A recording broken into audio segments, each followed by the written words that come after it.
ಇನ್ನು ಬೆಂಗಳೂರಿನ K R circle ಅಲ್ಲಿ ಏನು ನಿನ್ನೆ ಅಪಘಾತ ನಡೆಯಿತು ಆ ಒಂದು ಅಪಘಾತ ಪ್ರಕರಣಕ್ಕೆ ಸಂಬಂಧಪಟ್ಟ ಹಾಗೆ ಬಿಎಂಟಿಸಿ ಬಸ್ ಚಾಲಕನ ವಿರುದ್ಧ ಎಫ್ಐಆರ್ ದಾಖಲಾಗಿದೆ. ಬಸ್ ಚಾಲಕನ ನಿರ್ಲಕ್ಷ್ಯವೇ ಅಪಘಾತಕ್ಕೆ ಕಾರಣ.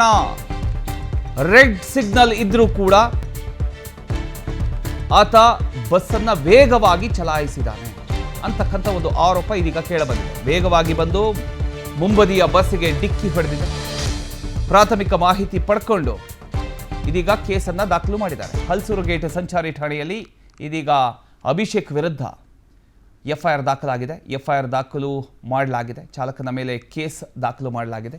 ಕೆಆರ್ ಸರ್ಕಲ್ ಅಪಘಾತ ಪ್ರಕರಣ, ಈ ಒಂದು ಪ್ರಕರಣಕ್ಕೆ ಸಂಬಂಧಪಟ್ಟ ಹಾಗೆ ಚಾಲಕನ ಒಂದು ನಿರ್ಲಕ್ಷ್ಯ, ಅಪಘಾತದ ಹಿಂಬದಿ ಬಸ್ ಡ್ರೈವರ್ ಓವರ್ ಸ್ಪೀಡ್ ಹಿನ್ನೆಲೆಯಲ್ಲಿ ರೆಡ್ ಸಿಗ್ನಲ್ ಇದ್ದರೂ ಕೂಡ ವೇಗವಾಗಿ ವಾಹನ ಚಾಲನೆ ಮಾಡಿ ಮುಂದೆ ಇದ್ದಂಥ ಬಸ್ಸಿಗೆ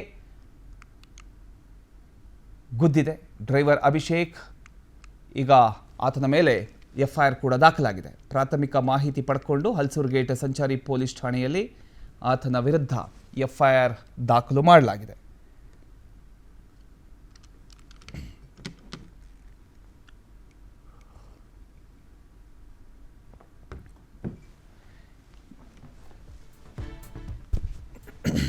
ಎಸ್, ನೀವು ದೃಶ್ಯದಲ್ಲಿ ಗಮನಿಸ್ತಾ ಇದ್ದೀರಿ, ಆ ಬಸ್ ಕಂಪ್ಲೀಟ್ ಆಗಿ ನಜ್ಜುಗುಜ್ಜಾಗಿದೆ.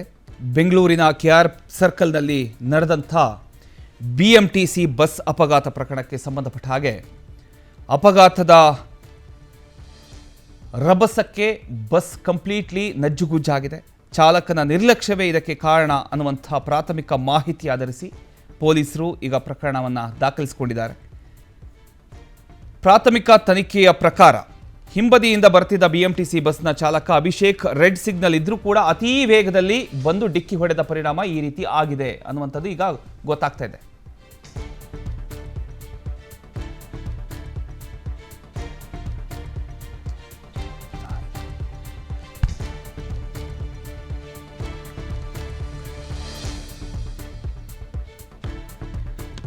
ಎಸ್, ಇದರ ಬಗ್ಗೆ ಇನ್ನಷ್ಟು ಡೀಟೇಲ್ಸ್ ಕೊಡೋದಕ್ಕೆ ನಮ್ಮ ಪ್ರತಿನಿಧಿ ಹನುಮಂತರಾಜು ಈಗ ಲೈವ್ ಅಲ್ಲಿ ಜಾಯ್ನ್ ಆಗಿದ್ದಾರೆ. ಎಸ್ ಹನುಮಂತರಾಜು, ಈಗ ಬಸ್ ಚಾಲಕನ ವಿರುದ್ಧ ಈಗ ಎಫ್ಐಆರ್ ದಾಖಲಾಗಿದೆ ನಿನ್ನೆಯ ಒಂದು ಪ್ರಕರಣಕ್ಕೆ ಸಂಬಂಧಪಟ್ಟ ಹಾಗೆ.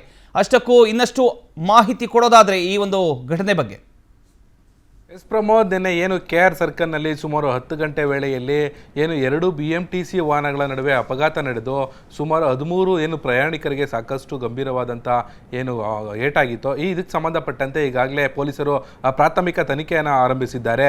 ಈ ಪ್ರಾಥಮಿಕ ತನಿಖೆಯಲ್ಲಿ ಏನು ಚಾಲಕನ ನಿರ್ಲಕ್ಷ್ಯವೇ ಇದಕ್ಕೆ ಕಾರಣ ಅಂತೇಳಿ ಈಗ ಹಲಸೂರು ಗೇಟ್ ಸಂಚಾರಿ ಪೊಲೀಸ್ ಠಾಣೆಯಲ್ಲಿ ಏನು ಹಿಂಬದಿ ಏನು ಬಸ್ನ ವಾಹನ ಚಾಲಕ ಏನಿದ್ದ ಅಭಿಷೇಕ್ ಎಂಬಾತನ ವಿರುದ್ಧ ಈಗ ಎಫ್ಐಆರ್ ಕೂಡ ದಾಖಲಾಗಿದೆ. ಇದಕ್ಕೆ ಸಂಬಂಧಪಟ್ಟಂತೆ ಈಗಾಗಲೇ ಏನು ಪ್ರಾಥಮಿಕವಾಗಿ ತನಿಖೆ ಆರಂಭಿಸಿದಂಥ ಪೊಲೀಸರಿಗೆ ಏನು ರೆಡ್ ಸಿಗ್ನಲ್ ಬಿದ್ದಿದ್ರು ಕೂಡ ಏನು ವಾಹನ ಬಸ್ ಚಾಲಕ ಕೂಡ ಅತಿ ವೇಗವಾಗಿ ಬಂದು ರೆಡ್ ಸಿಗ್ನಲ್ ಬಿದ್ದ ಹಿನ್ನೆಲೆಯಲ್ಲಿ ಎಲ್ಲ ವಾಹನಗಳು ಬಂದು ಅಲ್ಲಿ ಸ್ಟಾಪ್ ಆಗಿದ್ವು. ಈ ಹಿನ್ನೆಲೆಯಲ್ಲಿ ಅಲ್ಲಿ ರೆಡ್ ಸಿಗ್ನಲ್ ಬಿದ್ದಿದ್ರು ಕೂಡ ಅದನ್ನು ಏನು ಲೆಕ್ಕಿಸದೆ ತನ್ನ ನಿರ್ಲಕ್ಷ್ಯದಿಂದ ಜೊತೆಗೆ ಅತಿ ವೇಗವಾಗಿ ಬಂದ ಕಾರಣದಿಂದಾಗಿ ಮುಂದೆ ಏನು ನಿಂತಿದ್ದ ಏನು ಬಸ್ಗೆ ಅತಿ ವೇಗವಾಗಿ ಬಂದು ಗುದ್ದಿದ ಪರಿಣಾಮವಾಗಿ ನೆನ್ನೆ ಸುಮಾರು ಏನು 13ಕ್ಕೂ ಹೆಚ್ಚು ಪ್ರಯಾಣಿಕರಿಗೆ ಗಾಯಗಳಾಗಿತ್ತು. ಜೊತೆಗೆ ಏನು ಭಾಗ್ಯ ಎಂಬ ಯುವತಿ ಏನಿದ್ರು ಅವರ ಕಾಲು ಕೂಡ ಬಸ್ ಡ್ರೈವರ್ನ ಸ್ಟೇರಿಂಗ್ ಏನಿದೆ ಆ ಸ್ಟೇರಿಂಗ್ ಹಿಂಬದಿಯ ಸೀಟ್ನ ಕೆಳಗೆ ಸಿಕ್ಕಾಕೊಂಡು 1 ಗಂಟೆಗಳ ಕಾಲ ಸಾಕಷ್ಟು ಏನು ಕಾರ್ಯಾಚರಣೆ ನಂತರದಲ್ಲಿ ಏನು ಆಕೆಯನ್ನು ರಕ್ಷಣೆ ಮಾಡುವಂಥ ಕಾರ್ಯ ಇದಾಗಿತ್ತು. ಇದಕ್ಕೆ ಸಂಬಂಧಪಟ್ಟಂತೆ ಏನು ಆ ಪ್ರಯಾಣಿಕ ಏನಿದ್ದ ಏನು ಆ ಹಿಂಬದಿ ಬಸ್ನಲ್ಲಿದ್ದ ಪ್ರಯಾಣಿಕ ಈಗ ಹಲಸೂರು ಗೇಟ್ ಠಾಣೆಯಲ್ಲಿ ದೂರನ್ನು ದಾಖಲು ಮಾಡಿದ್ದು. ಏನು ಚಾಲಕನ ನಿರ್ಲಕ್ಷ್ಯದಿಂದನೇ ಇದು ಪ್ರಕರಣ ಈ ಆಕ್ಸಿಡೆಂಟ್ ಆಗಿದ್ದು ಅಂತೇಳಿ ಈಗ ಹಲಸೂರು ಗೇಟ್ ಠಾಣೆಯಲ್ಲಿ ಪ್ರಕರಣ ದಾಖಲು ಮಾಡಲಾಗಿದೆ. ಪ್ರಮೋದ್, ಥ್ಯಾಂಕ್ ಯು ನಿಮ್ಮದ ಮಾಹಿತಿಗಾಗಿ ಹನುಮಂತರಾಜು.